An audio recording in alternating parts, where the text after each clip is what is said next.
thought today was a good day, a good teaching day. Was able to add some more stuff offensively because, right now with only 2 or 3 practices, we're predictable offensively, and teams are kind of sitting on them, taking advantage of that. But, just continue to keep playing with pace. I think offensively, turning defense to offense. And today we added about 6 or 7 more sets out of elbows. So we just got to continue to keep, learning on the fly, and just keep sticking with it every day, and just keep, making sure guys are learning. Chris, we should keep in mind, he was referring to the fact that it's not just the Cavaliers' offense as a whole, but these are new guys coming together. They obviously wanted to simplify the game plan a little to get everyone on the same page. But is he right about their offense at this point? Yeah, I mean, look, I have a few problems with the Cavs' offensive approach. I love Ty Lue, since he's taken over, has wanted to push the pace. Now that he's got some young guys, they can do that, and they can do that well. And that was one of the reasons they were in the game with San Antonio through the first 3 quarters. Great transition game, which will probably only get better. And the guys they picked up, not only young and athletic, but the advanced metrics say some of the best transition players in the league. So it fits that style well. Go ahead. No question. A few problems I have with the Cavaliers' offensive approach. Sometimes, and this was before they made the trades, so maybe it will stop. But you probably saw it too. Through the first 3 quarters of games, a lot of times they would have pretty good ball movement, especially for a LeBron James team where he has the ball a lot and he's ball dominant. But in the 4th quarter, I think they tend to become all LeBron all the time. Not that he's shooting all the time, but he's creating all the time. Dictating. And it's easy to fall into that because he's so great that you figure just let him take over. But a lot of times I think they'd be better served if there was continued the ball movement they had in the first 3 quarters and not just put it all on LeBron. One of my biggest problems, and we talked about it yesterday, I think they rely too much on the 3-point shot. They're 3rd in the league in 3-point attempts. I thought their half-court offense against San Antonio on Sunday was atrocious, in part because they were hunting out the 3-ball. And you said it. What were they, 0 for 10 from 3 in the 4th quarter? They were 0 for 10 from 3 in the 4th quarter in the loss against Washington. The starters in the loss against San Antonio were 0 for 10 from 3 for the game. The starters other than LeBron. And those 2 losses with the new guys, 8 and 34 against Washington from 3, or 8 and 35, 8 of 35 from 3, 8 of 34 against San Antonio. Now, I have no problem with taking a lot of threes. They are a good 3-point shooting team, so take them.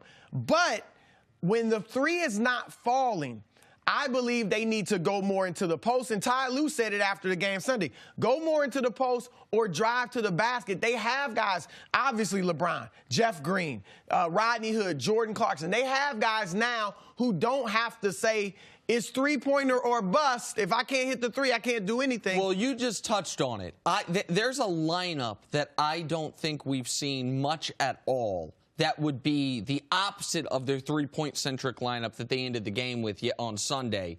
And it's Jordan Clarkson, Rodney Hood, Jeff Green, LeBron, and Larry Nance. That is just 5 athletic guys with very little shooting out there. Rodney Hood obviously can shoot. LeBron gets hot and cold. And Clarkson, is hot and cold as well. But your best skill set, except for Hood, of those guys, is not shooting the basketball. But you've got some athletes out there. You've got some length out there as well. That would be a very tall lineup. 4 guys 6'8" or taller.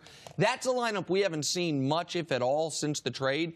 Now, again, the downside to that is, one thing that we know is LeBron likes to be on the court with shooters because it opens up the paint. He can get to the basket more. That would be less of that type of offense and more, like you're talking about, motion-oriented, passing, cut, and see if you can get layups. The best answer is probably a mixture. Like I just talked about which I agree with. Their slashing lineup. Once Kevin Love gets back, they also could have a deadly shooters lineup of George Hill, Rodney Hood, Korver or JR, depending on who's playing well, Kevin Love, and LeBron. But maybe what the best lineup once Kevin Love gets back is a little bit of each. Hill and Hood, Love, LeBron, and Larry Nance. There you've got it. Larry Nance can do a high pick and roll and go up for alley-oops. You got no love for JR. He hadn't been in any of your lineups. JR actually, on an individual level, he's my favorite human being on the Cavs. I really like JR. Like JR, personally, I really like him. He's He's had a good. He's a streaky. And he's been good for 10 days in the last year. So he's like the definition of a streak. If he gets back on hot, then he could actually be a good mixture because he can get to the rim and he can shoot threes. But right now, he hasn't been that guy. Piggybacking off what you said, is there a sense that when the three doesn't drop for this team, they become LeBron-centric? They say, okay, no matter what, we're just going to go through LeBron, and he's going to sort of, whether he's driving or trying to hit, he's going to kind of will it through, which is why sometimes in the fourth quarter, when it's not happening, everything seems like it goes through him no matter what. No, I think they tend to go that way in the fourth quarter regardless. Like, it becomes, okay, put the ball in LeBron's hands and let him make the decisions, whether they're hitting threes or not. I mean, that's their offense. And you're right, LeBron likes playing with shooters. And again, I don't want to put 5 slashers out there. My only point is when the three is not falling, look to something else. Look to the post. Look to having guys cut so LeBron can hit them with backdoor passes, or when he's driving, a guy's cutting, he can give him a pass when he draws a double. Well, and if you watch the games, or if you just look at the numbers, LeBron assists on three-pointers more than any player in the league, more than even James Harden. Over the last few years, the only player who's been cumulatively ahead of him on assists on three-pointers is James Harden. If you think about the passes LeBron makes, aside from an alley-oop to Tristan Thompson to finish at the rim, it's almost always LeBron is driving and finds an amazing how did he wheel that pass around to a three-pointer. When we see an assist lead to a dunk for the Cavs, that assist is almost always given to LeBron James. Like, he's the one dunking it. You understand what I'm saying?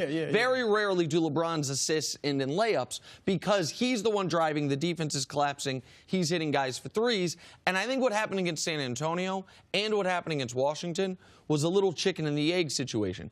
Once LeBron came back in the game in the fourth quarter, they were three heavy. They missed them. Therefore, they got down a significant amount. It's like, okay, now we have to rely on the three. And I just think a couple shots here and there can change that. But the last 3 games, the new guys are shooting 27% from three, and they haven't adjusted, which is your point. Cavs and Nets tonight. We'll see if they can refine the three-ball. Nets? You said Nets? Yeah, that's what I said. The Nets had a terrible win last night. Find it or not. Poor Nets. Bad win against Chicago last night. Thanks for watching. Subscribe here to get the latest from the show. Also, be sure to check out more of the best clips from First Things First, or go watch a few segments from our other shows on FS1.